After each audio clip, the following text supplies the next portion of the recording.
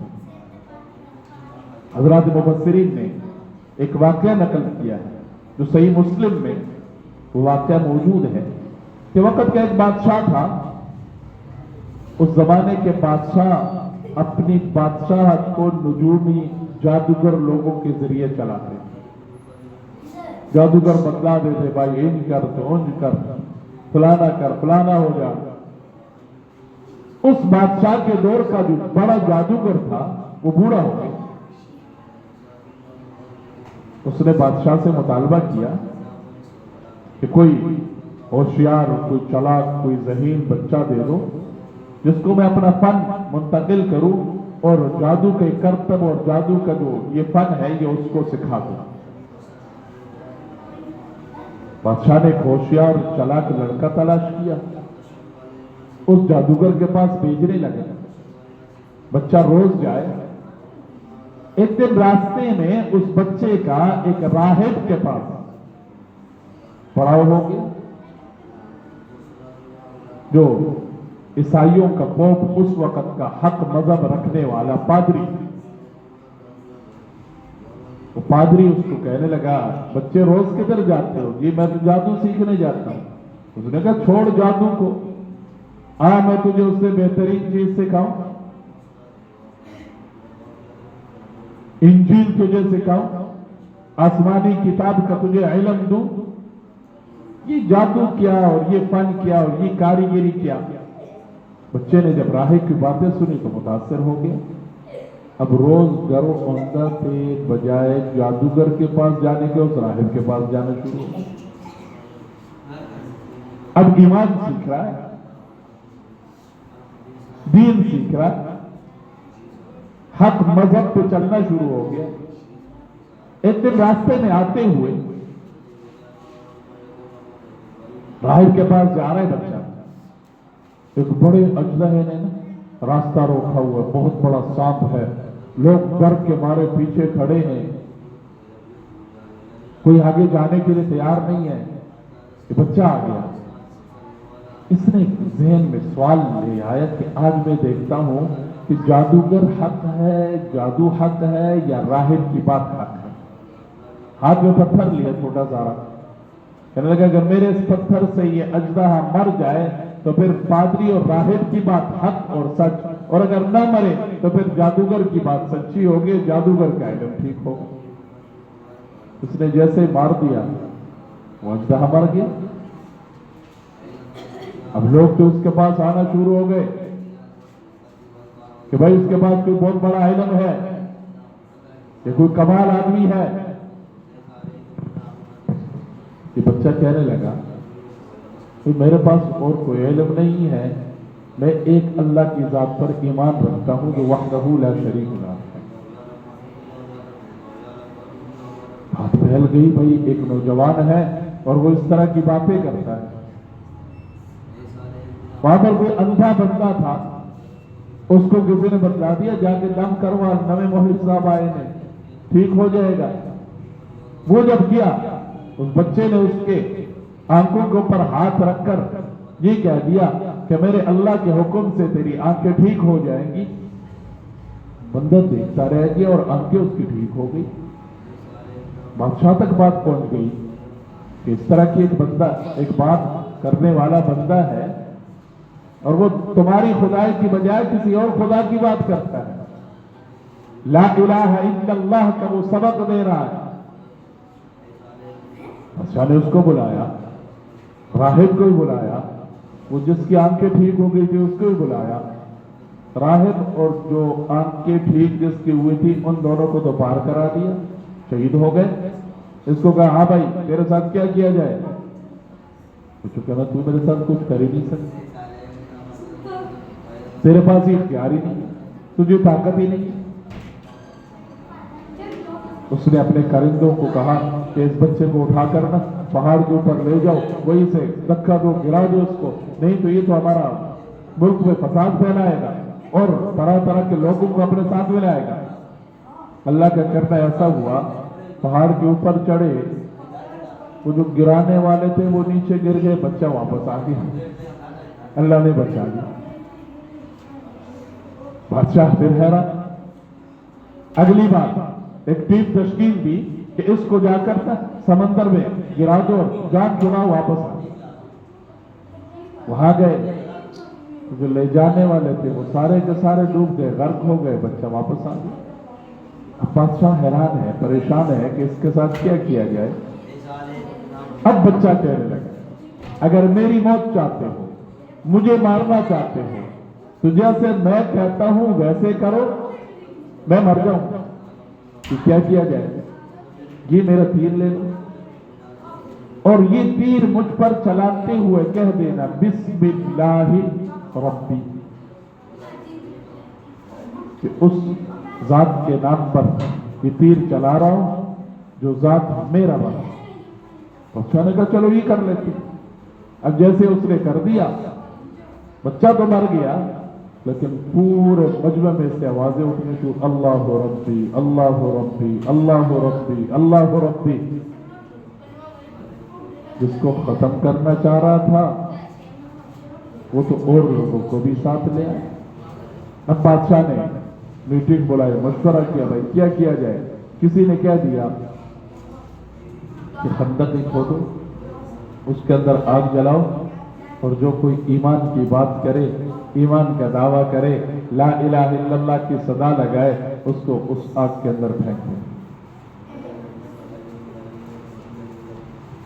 قتل اصحاب الاخدود النار ذات الوقود اذ هم عليها قعود وهم على ما يفعلون بالمؤمنين شهود۔ پکڑ پکڑ لے کے آ رہے، گرائے جا رہے مومن سارے ہنسی ہنسی خوشی خوشی اس آگ کے اندر جا رہے ہیں، کیونکہ ایمان کا تقاضا ہے، ایمان قربانی مانگتی۔ میں نے اس لیے کہا کہ ہم سے وہ قربانی کا مطالبہ نہیں ہے، ہم سے تو اب یہی کہا جا رہا ہے کہ بھائی دن کا روزہ رکھ لو، کھانے پینے کو چھوڑ دو، رات تھوڑی سی نیند قربان کر لو، تراویح پڑھ لو، تہجد کے وقت اٹھ کر سحری کھا لو، سحری کھانا تم کھاؤ گے، اس کھانے پر بھی میں اللہ تمہیں ثواب عطا کروں۔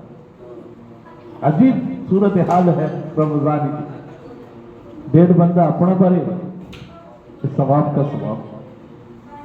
شام کو افطاری، بھوک آپ لگی ہے، پیاس لگی ہے، کھانا کھانا ہے، پانی پینا، جتنا بندہ تیزی کے ساتھ کھا رہا ہے اتنا ہی زیادہ ثواب کا کما رہا ہے۔ اللہ فرماتے دیکھو میرے فرشتوں، ابھی تک اس کے سامنے سب کچھ پڑا تھا لیکن یہ نہیں کھا رہا تھا، میرے حکم کا اتنا بڑا یہ بنتا ہے، جیسے ہی میرا حکم کھانے کا آ گیا اب پورا پرس کوئی نہیں دیکھتا، جوڑ گئے ایک باری سے کھانا شروع ہو گیا، اللہ کا حکم۔ اس لیے آپ صلی اللہ علیہ وسلم نے فرمایا کہ اللہ تمہارے تنافس کو دیکھتے ہیں اور ملائکہ سے فخر کرتے ہیں، تم ہی تو تھے جو کہا کرتے تھے کہ اس انسان کو بنانے کی کیا ضرورت، اس انسان کو پیدا کرنے کی کیا ضرورت، میں نے اپنے بندے کو اس مقصد اور آج کے دن کے لیے پیدا کیا۔ وَمَا نَقَمُوا مِنْهُمْ إِلَّا أَن يُؤْمِنُوا بِاللَّهِ الْعَزِيزِ الْحَمِيدِ۔ ایمان کا تقاضا ہے، ایمان قربانی مانتا ہے۔ بادشاہ ایک بی بی کو لے آئے، اس کے کارندے، اس کے گود میں بچے تھے، وہ بھی کلمہ پڑھنے والی بی بی تھی، اور ماں کو تکلیف دینی ہونا تو اس کے بچے کو تکلیف دے۔ بادشاہ نے کہا چلو پہلے اس کے بچوں کو آگ میں ڈال دیتے ہیں، تو بچوں کو دیکھ کر یا بچوں کو بچانے کے لیے ماں بھی کہہ دے گی کہ چلو میں بھی اللہ کو ایک نہیں مانتی، اللہ کو نہیں مانتی۔ اب جیسے ہی بچوں کو آگ میں ڈال دیا، ماں ایک باری کانپ گئی، ہل گئی، پریشان ہو گئی۔ اندر سے بچے نے ماں کو آواز دی، ماں بظاہر آگ ہے لیکن اندر گل و گلزار، صبر کر، کلمے پر ڈٹ جا، ایمان کے تقاضوں کو پورا کر، ایمان قربانی کا تقاضا کر رہا ہے، لگا ہمیں آگ میں چلا، سیدھی جنت کی جائے۔ تو میں بتا نہیں چاہتا ہوں تو لوگوں نے ایمان کی خاطر کیا کیا قربانیاں کی، اور ہمیں اللہ نے بڑے پیار بھرے انداز سے فرمایا یا ایھا الذین آمنو، میرے ایمان لانے والے بندو، میں اللہ کو وحدہ لا شریک تسلیم کرنے والوں میرے بندو، میرے پر ایمان یقین رکھنے والے میرے بندو، کتب علیکم الصیام، ایمان کا تقاضا کہ میں اللہ نے تم پر روزے فرض کیے تو تم ان روزوں کی پابندی کرو اور ان روزوں کو ادا کرو۔ اور ہر بندہ دوسرے تو پوچھتا ہے کتنے رکھے گی، کتنے چھوڑے؟ بھائی جب حکم فرض ہے تو پھر چھوڑنے کا تو سوال ہی نہیں ہے، یہ سوال تک بڑھتا ہی نہیں ہے مسلمان مومن سے کہ کتنے رکھے ہیں۔ بچہ چھوڑا ہی، کوئی شرعی ہو کر اس کو چھوڑے ہی، کوئی اور مسئلہ اس کو چھوڑے ہی، ٹھیک ٹھاک صحت مند آدمی ہے، جوان آدمی ہے، سارے کام کر رہا ہے، تو روزہ بھی اس کے اوپر فرض ہے۔ جب روزہ فرض ہے تو پھر اس کے چھوٹنے کی کوئی صورت، دو ہی صورتیں ہیں، یا بندہ حد درجے بیمار ہے۔ کل گیا میڈیکل سٹور پہ، دوست کہنے لگا ساجی چھوڑے بندہ اندر، میں بچے کو کہتا نہیں یار صبح شام دے خوراک تیار کر، تو کہتا نہیں 10 ٹائم دے کرو، میں کہہ رہی روزہ، کہنا روزہ رکھے سے جسم درد کرتا ہے، اس طرح سے پھر کوئی نہیں رکھے۔ ہم روزہ چھوڑنے کے لیے بہانے تلاش کرتے ہیں، ڈاکٹر لکھ دے، ڈاکٹر کہہ دے، ماں ہے پوچھے گی یہ فلانا مسئلہ ہے روزہ رکھوں کا نہ رکھوں، فلانا مسئلہ ہے روزہ رکھوں کا نہ رکھوں، نوجوان ہے وہ اپنے لیے کوئی بہانے تلاش کرے گا۔ میرے دوستو حضور کا فرمان ہے کہ رمضان کا ایک روزہ ساری زندگی کے روزوں کا، ساری زندگی کے روزے اس کی بدل نہیں بن سکتے۔ آج تو میں خوش ہو کے کھا لوں گا، نوجوان ہے چوکوں میں کھڑے ہو کر کھا رہے ہیں، نوجوان ہے والدین کی ذمہ داری ہے، ماں باپ کی ذمہ داری ہے کہ اپنی اولاد کی فکر کرے۔ میرا بچہ روزہ رکھ رہا کہ نہیں رکھ رہا، میرا بچہ نماز کی فکر کر رہا کہ نہیں کر رہا، میرا بچہ تراویح کے لیے جا رہا کہ نہیں جا رہا۔ والدین صرف دنیا داری کے لیے نہیں ہے، اچھی تربیت کرنا، نیک سیرت بنانا، نیک سیرت کی ترغیب دینا، یہ والدین کی ذمہ داری، اس کے فرائض میں شامل ہے۔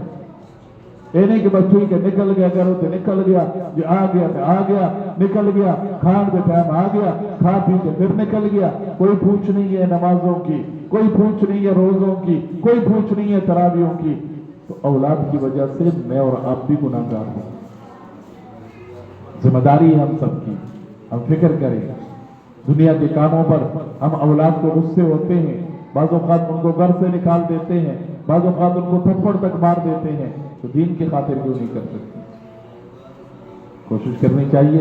اللہ مجھے اور آپ کو عمل کی توفیق نصیب فرمائے۔ باقی حضرت عبادہ بن صامت رضی اللہ تعالیٰ عنہ کی اس روایت پر بات کل کریں گے انشاءاللہ۔ آمین۔ الحمد للہ رب العالمین والعاقبۃ للمتقین والصلاة والسلام علی رسولہ الکریم وعلی آلہ واصحابہ اجمعین۔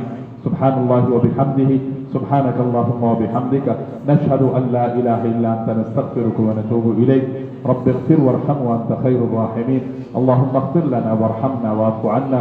کریم اللہ ہم سب کو معاف فرما، ہمارے صغیرہ کبیرہ گناہوں کو معاف فرما، ہمارے اٹھے ہاتھوں کو قبول فرما، ہماری اس مجلس کو قبول فرما، اور اس کے بدلے یا اللہ ہم سب کے تمام جائز حاجات اپنے خزانے گھر سے پورا فرما، سب کی مشکلات دور فرما، مشکلات دور فرما، مصیبتیں دور فرما، آسانیاں پیدا فرما، آسانیاں پیدا فرما، مشکلات کو یا اللہ ہمارے سے دور فرما، ہمارے سے دور فرما۔ رب کریم رمضان کا مبارک مہینہ دوسرا عشرہ مغفرت کا عشرہ ہے، ہم سب کے مغفرت کے فیصلے فرما، ہمارے عزیز و اقارب، رشتہ دار، بہن بھائی، والدین زندہ یا فوت ہو چکے ہیں، اللہ سب کے مغفرت کے فیصلے فرما، سب کے درجات بلند فرما، سب کے درجات بلند فرما، دین ہم سب کے لیے آسان فرما، قرآن ہم سب کے لیے آسان فرما، اللہ نماز ہم سب کے لیے آسان فرما، نماز پڑھنے کا، قرآن پڑھنے کا، ذکر اذکار کرنے کا، اپنے یاد میں وقت گزارنے کے اللہ ہم سب کو شوق نصیب فرما۔ وصلی اللہ علی النبی الکریم وعلی آلہ واصحابہ اجمعین۔